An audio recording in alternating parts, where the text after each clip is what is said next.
Good afternoon, Muscle Car Corner here at Mecum Kissimmee 2025. I'm here with Riley, and she is well known apparently on MAV TV. I have not seen her show yet, but I will be looking into it. And we've got a girl that's 19 years old that's well versed in muscle cars, and she's a muscle car girl, which I like that. That's super cool. Riley, pleasure to meet you. Nice to meet you. So tell me about this 57 Showmad and Yes. what the whole situation is on this car. Yeah, so this is a 1957 Chevy Nomad. It is it's the prototype of its kind. So it was made in 56 to be the show asset, to go around and show what the 57 would look like. But not only that, it is the second fuel injection system ever made. So the unit that's on it right now is chromed by GM. It's specially made. It has a Corvette motor because at the time, it's the only motor that could handle a prototype unit. And then the unit in the back is what came with the car. So about 8 years ago, the GM manager passed away, and we found out at his estate sale the original unit that was on the car. Numbers match up perfectly and everything. Wow. Yeah. That's a find. Yeah, so what happened was once it came off the floor, because it was a prototype, they took the unit off and put it in a case because it wasn't working well. It was a prototype. They had better technology between that, and they put the unit that's in the back on the car. That's what came with the car. My father bought the car about 20 years ago. I grew up with this car. He was a stay-at-home father, so I grew up actually in the crib working on this car. There's photos of me at 5 years old, sand locking, but he actually put like a little cloth on it, so I wasn't actually doing anything. But and so I've always been raised around a more male-dominated household. And we found it in great condition. It's a black plate, 2-owner California car. We painted it when I was about 6 years old and then shelled it. And then about 6 months ago, I committed it to SEMA at the ARMA booth as a reveal. Nice. And we fully did everything. So everything has been touched by us. We've done so much research on it because it was the prototype car. It had very specific details that not the normal 57s wouldn't have. Of course. And we got it done. And it went to McCacken. It got gold on like our first restoration, and now it's here. Just real quick, Jeff Stunker did the reveal on this and pulled the cover back on it. Yeah. My good friend, and he told me about the car, and I was supposed to be there filming it, and I missed it. I was doing an interview with Paul Rossi, and so I did get a chance to look this car over at Muscle Car and Corvette Nationals, and it's well deserved the concourse that you guys got for it. So kudos to you. Thank you. On hands-on restoration, So tell me, what did you do with the restoration, getting down into the brass tacks? Yes. So the little ones and I did a lot of the installation. So like the bullets we installed. We did a lot of the stainless steel polishing. Nice. A lot of the seat fabrication. So pulling the seats in. Okay. Obviously stainless. There's so much, and it takes weeks. Oh. I then also left for college about 3 months till the deadline. So then Dane and Brian, our other mechanic, and the little ones took over a lot more of it. That's why you can see like when we did some of the trunk positioning and all the other metal work, the little ones weren't in, I wasn't. Gotcha. There's a lot of polishing and a lot of chrome on these cars. Oh my goodness. It's crazy. And it takes an hour to do like that much, because you go through and you have to continuously switch out your machine. Are you doing it by hand or is with a polisher? Well, both. We did a little bit of both here or there. Like obviously the beginning of it you do with the polisher, and then you can really get in with like specific things you need with your hands or vice versa. So who did the paint work on it? So we actually had it done by a local shop when I was younger. Gotcha. It was I don't even know how it kind of got from where my dad found it to how, like, it wasn't rusty, it was just Pento. Yeah. But the paint came out really, really nice, so we've had it painted for a couple of years now. Nice. Well, I'm a paint and body guy, and I'm looking over the paint work on it. They did just a simply amazing job on it. Let's talk about the interior on it a little bit. It's just a strikingly beautiful color combination with the two-tone interior. The two-tone is so nice, and how they transferred it to the actual 57 from the prototype is very similar. Gotcha. But I also love how the chairs are like two-sided, but these come up. Gotcha. And they flip to the other side. I loved that as a little kid. What was the difference? It stated it has some things that aren't on other 57 wagons. Yes. Interior-wise, was there anything? Yeah, interior, there's two big things. The first one is there's a light switch.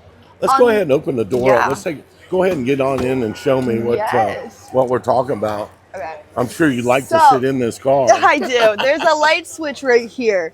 Okay. And this, what it did was when it was a New York show car and travel, they didn't want to keep the car on and the battery running, but they wanted to show the dash lights.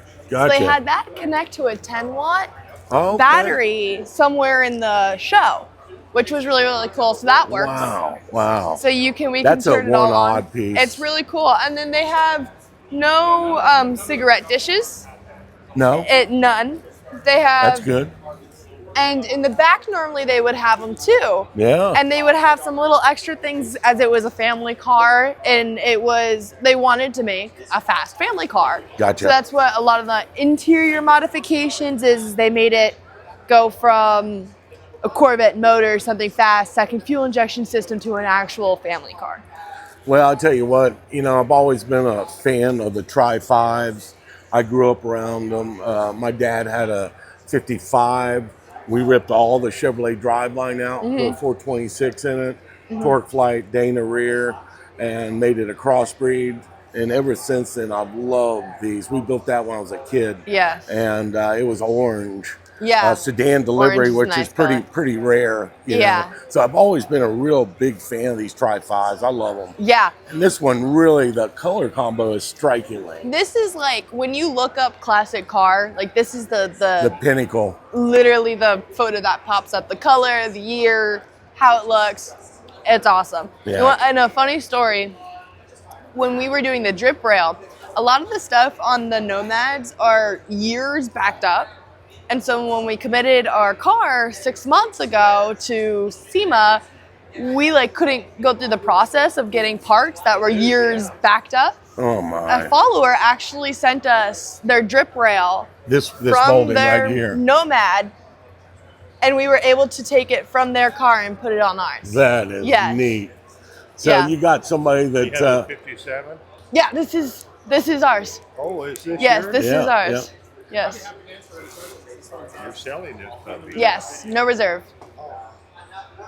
Well, good luck on that. So let's talk a little further. Let's go into the back of the car here, Riley, and take a look at some of the documentation you have here on this car.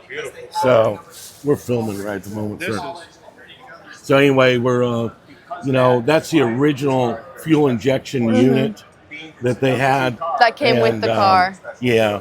And then you got documentation, on this. These are the magazines. You can actually see our Nomad on the floor of the New York Auto Show. Oh, wow. Next to the Corvette that has the same motor and the same fuel injection system. I did read that up on that. Yeah, we that have board. more photos over here too. Let's take a look at this board they have So built. our Nomads right here. Oh yeah. Here, behind the Corvette. Nice. We actually know the man who owns this Corvette too, which is really. Yeah, he's in Florida. How many different owners had that? I wonder. 4. There was only 4 units made that were on the work orders. It was 3 Corvettes and 1 Nomad. Wow. I think I might be incorrect on that. Wow. Yeah, and then this is all our pre-production and prototype parts. So this gets into the unit 2, the nitty-gritties. Second owner, California plate, black California plate, unpunched keys from the factory, which is really cool. Yeah. Diamond holes punched in the rear quarter for Bel Air script to pass through. It is a complete frame-off restoration. Yeah. Every bolt has been touched and restored. Yeah. Or What's also, and then there's photos of us doing all of it. So Okay. this is where originally started off with the paint, and then this was the paint process, and then this is kind of where I committed it, was right here and here, when it was just a shell of a car. Yep. And then we started doing all the work.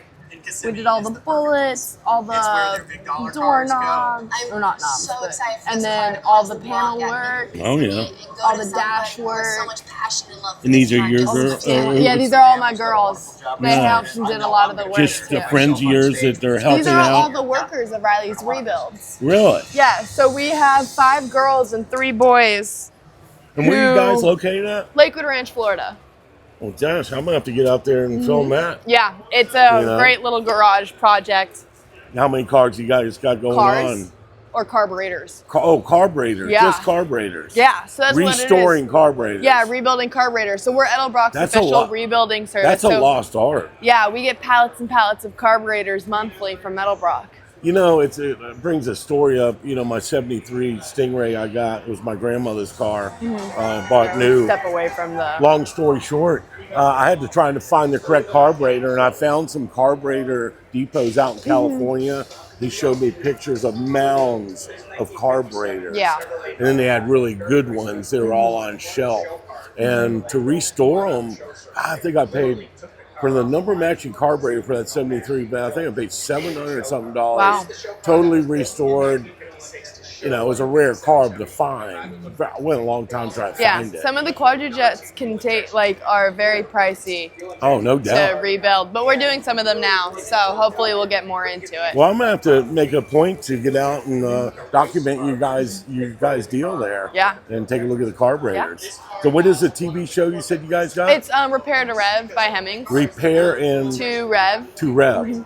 Gosh, I'm gonna have to look at that. Yeah. And get familiar with what you guys and gals are doing. Well, I tell you what, you know, this has been a great little interview. We're at about 12 minutes right now. Is there anything else you want to talk about with the car? What's the future on when you guys sell this? What's going to come down the pipeline next? Yeah, we are doing the Great Race. You're gonna build a C3 for that, he said. We're probably going to start with the Fairlane. So I have a 66 Ford Fairlane that we're definitely going to be getting that rolling. This has been our primary project for the last 6 months. So we're ready to let this go and start a new project for sure. The Fairlane, is it a small block or a 390 car? Yeah. It's a 390? Yeah, 390. Oh, nice. Yeah. 4-speed? Yeah. What color? We were it's Penta right now, but I think I'm gonna keep it like that. But we were trying to get we tried to get, I think it's a 420, but it was, what is it when it's it didn't work. Gotcha. It kind of blew up on itself. Unfortunately, when we took it to our engine and motor guy. Okay. But we just bought a scoop for it, so hopefully we get some cool out of the hood action. So I'm Nice. excited about that. Nice. Yeah. Well, hopefully you got some more other projects coming down the line, and you'll have to keep in touch and let me know what y'all got going on, and get involved with that a little bit. I got a lot of people view my YouTube channel, and it can help you and help me. You help me. It's all about bouncing it off each other, on this YouTube. So, Riley, I sure appreciate your time. Thank you. It's been a pleasure, Yes. and it's so refreshing. I just wanted to add this on. A lot of kids these days, they're not into muscle cars. She's a breath of fresh air, 19 years old. She's rebuilding carburetors, dudes. I'll tell you what, that just blows my mind. So seeing the young crowd, these last couple generations, get into muscle cars, I think it's really refreshing. It's the way I grew up, and I have just enjoyed the ride, from my first car to the ones I own now. And it's just, it's a super cool deal to see kids getting into it. So kudos to you on that. And I sure appreciate it. We'll catch you soon. Yes. Take care, Riley. Bye.